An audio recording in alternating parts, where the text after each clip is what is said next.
대리정보공학부 송명근입니다. 여러분은 언제 무엇을 할 때 가장 행복하셨나요? 한 사람의 인생에 있어 행복에 대해 심도 있는 숙고의 시간을 갖는 것은 굉장히 중요한 작업 가운데 하나입니다.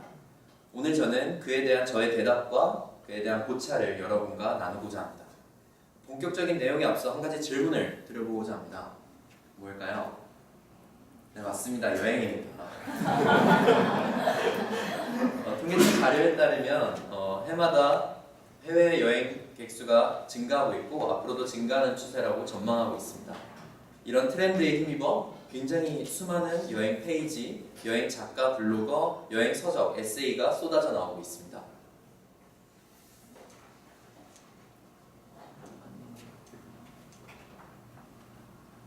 네. 근데 여행을 떠나야 할 이유도 많듯 여행을 떠나지 못하는 이유도 굉장히 많습니다. 하지만 우리는 어떤가요? 우리는 대학생의 최고의 특권, 휴학권을 지니고 있는 사람들입니다. 그 말은 무엇이냐? 1년이 지나고 2년이 지나도 동일한 자리로 돌아올 수 있다는 것이죠. 그러한 황금 직업군이 바로 우리 대학생입니다. 저는 대학교 1학년 첫 해외여행지로 인도를 떠나게 되었습니다. 그리고 여행의 매력에 푹 빠지게 되어 장기 여행을 꿈꾸게 되었고 작년 휴학을 하고 러시아 블라디보스톡에서 시베리아 횡단 열차를 시작으로 유럽, 아프리카, 네팔에 이르는 210일 7개월간의 여행을 하고 돌아왔습니다. 네, 오늘은 우간다와 네팔에 대한 여행기를 간단히 소개하고 간단히 배움에 대해 얘기를 하고 마치도록 하겠습니다. 그럼 지금부터 아프리카의 진주, 우간다에 대해서 살펴보겠습니다. 제가 여행을 한 지 약 3개월 되던 때 여행이 재미가 없어지고 지루해지기 시작했습니다. 깨달음이 없어졌습니다. 그래서 저는 아프리카를 선택하게 되었고 그렇게 저의 운명의 나라 우간다를 만나게 됩니다. 여행의 꽃은 우연에서 시작되는 것 같습니다. 우간다에서 만난 한 친구의 시골 마을에 초대를 받아서 그 마을에 가게 됐는데 그 마을에서 저기 왼쪽 사진처럼 나일강의 근원 빅토리아 호수에서 카야킹을 즐기게 되었습니다.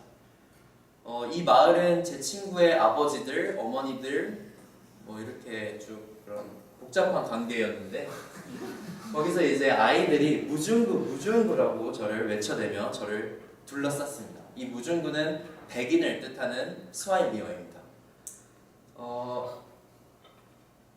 일반적인 아프리카에서는 외국인을 볼 때 돈 많은 부자로 봅니다. 그래서 말도 제대로 못하는 그런 아이들조차 Give me money, sweet please 이렇게 외쳐대게 되는데 이 마을은 달랐습니다. 어른들을 포함한 모든 아이들을 포함한 모든 어른들도 저를 진심으로 반겨주었습니다. 저는 이렇게 따스한 경험을 겪고 우간다에 살아보고 싶다라는 생각을 하게 되었습니다. 그래서 저는 봉사할 수 있는 기회를 찾기 시작했고 제가 말라리아 약으로 굉장히 극심하게 아팠을 때가 있는데 그때 도움을 받았던 한인의 소개로 음악학교에서 한국어 교육과 농장에서 일손을 돕는 일들을 하며 지내게 되었습니다. 그리고 이런 경험을 통해 맺어진 수많은 관계를 통해서 많은 배움을 얻을 수 있었습니다. 여기까지 우간다의 이야기였고 다음으로는 네팔 히말라야 트레킹에 대해서 이야기해보고자 합니다. 히말라야 트레킹은 루트에 따라 일정과 강도가 굉장히 다양합니다. 제가 택한 일정은 여기 안나푸르나 서킷, 소롱라 패스를 지나는 루트인데요. 산행은 약 20일 정도 산행이고 성공률은 약 70%라고 합니다. 근데 저의 상황을 극심한 상황으로 몰아갔던 두 가지 이유가 있습니다. 첫 번째 날씨였습니다. 하필이면 제가 갔을 때 너무나 추워서 비수기였던 거죠. 그리고 두 번째 이유가 굉장히 치명적인데요. 일반적으로 히말라야 트레킹을 하게 되면 제 짐을 들어주는 포터를 고용하게 됩니다. 하지만 저는 하루에 15불 정도 되는 금액을 아껴보겠다고 5,000m가 넘는 고산을 이렇게 65리터 배낭을 짊어지고 등산을 하게 되었습니다. 그래도 한 발 한 발 올라가니 정상이 나왔고 정말 영화처럼 눈물 한 방울이 떨어졌습니다. 이게 그 사진이고요. 근데 이제 하산을 하는데 정말 갑자기 날씨가 급변하여 눈이 쏟아지기 시작했습니다. 굉장히 위험한 신호였습니다. 일반적으로 5,000m가 넘는 고산 지대를 정상급을 찍기 위해서는 전날 새벽 4시에서 5시에 출발을 하게 되는데 날씨가 좋지 않거나 날씨가 급변할 가능성이 있으면 애당초 출발을 하지 않습니다. 그런데 아침에 괜찮았던 날씨가 굉장히 급변하여 눈이 펑펑 쏟아지고 발자국이 사라지고 눈 밑으로 무릎까지 내려가는 겁니다. 2, 3년 전에는 이와 같은 일들로 30명이 조난에 당하여 사망한 사고가 있었기 때문에 더욱 정신을 차리고 내려갈 수밖에 없었습니다. 그래도 결국 안전하게 하산을 해서 지금 여기에 있고요. 네, 지금까지 네팔에 대한 여행기를 소개시켜드렸고 그 다음으로 여행이 내게 준 선물이라는 제목으로 한번 적어보았습니다. 정말 장기 여행이 준 선물은 대단히 많습니다. 제 제목 그대로 인생 최고의 행복을 경험했고 최고의 추억과 에피소드를 쌓게 되었습니다. 그리고 이런 게 너무 좋기 때문에 또래에 비해 1년이 뒤처진 삶에 대해 절대적으로 후회가 없으며 오히려 저는 뿌듯함을 느끼며 살아가고 있습니다.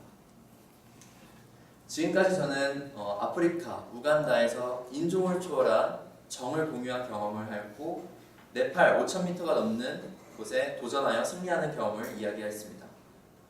그리고 이들이 준 선물은 정말 어떠한 현실적인 요소보다 거대하다고 자부합니다.